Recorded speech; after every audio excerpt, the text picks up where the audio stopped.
E aí, pessoal, feliz ano novo, como é que vocês estão? Eu queria compartilhar com vocês uma breve reflexão já no primeiro dia de 2022, de uma postura que eu quero ter nesse ano ainda mais, sobre confiar no Senhor. Eu queria então ler com você um texto e fazer uma reflexão breve. Encontra-se lá em Marcos, capítulo 4 de Marcos, nos versos 35 e diante. Diz assim o texto. O contexto é aquele que Jesus acalma a tempestade. Nós vamos ler o texto na nova versão transformadora, NVT. Diz assim: Ao anoitecer, Jesus disse a seus discípulos: Vamos atravessar para outro lado do mar. Com ele a bordo, partiram e deixaram a multidão para trás, embora outros barcos o seguissem. Logo, uma forte tempestade se levantou. As ondas arrebatavam contra o barco, que começou a encher-se de água. Jesus dormia na parte de trás do barco, com a cabeça numa almofada. Os discípulos o acordaram clamando: Mestre, vamos morrer. O Senhor não se importa? Jesus despertou, repreendeu o vento e disse ao mar: Silêncio, aquieta-se. De repente o vento parou, houve grande calmaria. Então Jesus lhe perguntou: Por que estão com medo? Ainda não têm fé? Apavorado, os discípulos diziam uns aos outros: Quem é este homem? Até o vento e o mar lhes obedecem. Eu queria chamar a atenção para você sobre o verso 36. Com ele a bordo. Nesse barco chamado vida, com ele a bordo, nós podemos confiar. Com ele a bordo não significa que ele realizará todos os sonhos e cumprirá todas as metas que nós idealizamos para o ano de 2022. Com ele a bordo não significa que a navegação será tranquila. Com ele a bordo não significa que a nossa vida será uma vida de perfeita prosperidade financeira, saúde sempre. Com ele a bordo significa que o destino é certo. Mas isso nos leva a fazer uma pergunta: o que é confiar no Senhor? Confiar no Senhor é diferente de conhecer ao Senhor. Muitos conhecem o Senhor, poucos confiam no Senhor.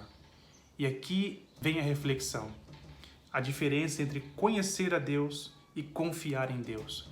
Podemos conhecer todos os livros de Gênesis e Apocalipse, os personagens, falar versículos de cor e salteado e mesmo assim não confiar no Senhor. Podemos ler muitos livros e devemos ler. Penso que quem não lê livros é pobre de algum sentido. Precisamos conhecer, prosseguir em conhecer ao Senhor, mas isso não garante uma confiança em Deus. E com Ele a bordo nós podemos confiar. É interessante que aqui, neste contexto em que as circunstâncias adversas vêm sobre a vida dos discípulos, a gente pode parar com aquele pensamento que muitos têm, e eu já tive também, e achar que tempestade só vem na vida de pessoas desobedientes. Nem sempre tempestade é sinônimo de desobediência. No contexto de Jonas, a tempestade veio por conta da sua desobediência.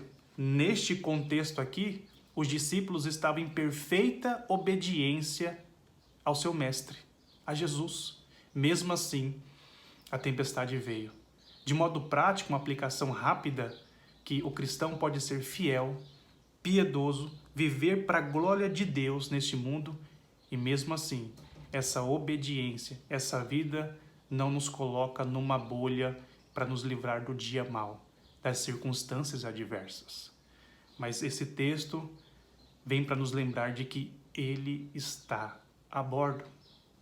Um grande comentarista, falando sobre este texto, Warren Wiersbe, ele diz o seguinte: Mas o Senhor não se ateve a acalmar os elementos naturais, pois o maior perigo não eram os ventos nem as ondas, mas sim a incredulidade do coração dos discípulos.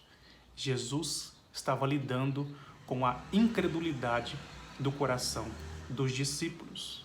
Tanto é que ele termina né, ao seu discurso: por que tens medo? Ainda não tens fé? Jesus está lidando com a incredulidade. Como que nós lidamos com a incredulidade? Confiar naquele que nos redimiu. É bem verdade que confiar em Deus quando tudo está bem, vai bem. Mas confiar em Deus quando as circunstâncias são adversas é um desafio. Enquanto eu meditava nessa passagem, eu lembrei de um hino muito tocado na minha igreja local, chamado Sossegai. Eu fui ler o contexto deste hino, composto por Mary Ann Becker. É interessante que essa jovem, ela perdeu seus pais para tuberculose. Era uma família piedosa, vivia para a glória de Deus. Ela perdeu seus pais para tuberculose. Ficou os três órfãos, vivendo, né, nesses cacos ainda da perda, do luto, vivendo para a glória de Deus piedosamente. E lá pelas tantas ela perde também o seu irmão para a tuberculose. Ela então tenta, junto com a sua irmã, tentar salvar, enviar para outros médicos, para outro estado, para tentar reverter essa história. Ele morre, com muito custo traz o corpo dele. Ela então, em luto, estraçalhada, com o coração defenestrado, ela compõe esse hino. Eu queria ler para você só a primeira estrofe. É muito lindo, diz assim a letra: ó mestre, o mar se revolta, as ondas nos dão pavor, o céu se reveste de trevas, não temos um Salvador. Não se dá que morramos? Podes assim dormir? Se a cada momento nos vemos, sim, prestes a submergir. A resposta de Jesus: as ondas atendem ao meu mandar, sossegai. Seja o encapelado mar, a ira dos homens, o gênio do mal, tais águas não podem a nau tragar. Que leva o Senhor, Rei o céu e mar, pois todos ouvem o meu mandar. Sossegai, sossegai. Convosco estou para vos salvar.